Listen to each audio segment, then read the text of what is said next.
वस्तुतः जीवन अगर सत्य की खोज है तो इस जीवन का सत्य क्या है? माया जनित लोग या मेटेरियलिस्टिक वर्ल्ड के लोग ये कहते हैं कि इस जीवन का पहला और आखिरी सत्य है पैसा, यानी कि धन अर्जन।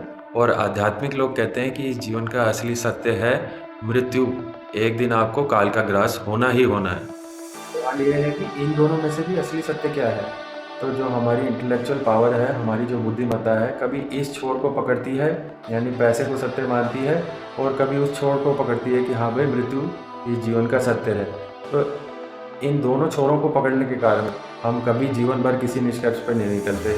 और ये जो हमारे को भगवान ने ब्रह्मास्त्र दिया था बुद्धिमत्ता, वही हमारे लिए सबसे बड़ा माइनस पॉइंट बन जाती है। और इसी इंटेलेक्चुअल पावर के कारण हमें सारे दुखों को झेलना पड़ता है। तो मेरे हिसाब से अगर आदमी अज्ञानी है, पूर्ण रूप से ज्ञान प्राप्त करना हर एक के लिए संभव नहीं। तो ये जो इंटेलेक्चुअल पावर है, उसको दी गई बुद्धिमत्ता है, यही इस जीवन का मूल दुख का कारण है। क्योंकि और कोई जीव जंतु इतनी बुद्धिमत्ता लेता नहीं है। कम बुद्धिमत्ता के कारण वो दैनिक जीवन और दैनिक दिनचर्या में ही आनंद की अनुभूति करता है, लेकिन हमारे पास सारे सुख साधन होने के बाद भी हम लोग दुखी ही रहते हैं। उसका कारण है हमारी अधिक सोचने की क्षमता, इंटेलेक्चुअल पावर, तार्किक शक्ति।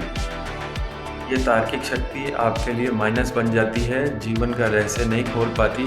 तो अब दुखों का मूल जो बनता है वो है आपका जन्म, यानी कि अब आपका जन्म फेल होने की स्थिति में है और आप एक असफल जीव की श्रेणी में आ जाओगे अगर आपने जीवन का उद्देश्य नहीं समझा। तो इसलिए अध्यात्म में चलना और दृढ़ विश्वास से चलना और गुरु की आज्ञा का पालन करना, तभी हमारी तार्किक बुद्धि या इंटेलेक्चुअल पावर इधर उधर नहीं भटकेगी और हम एक सिरा पकड़ पाएंगे।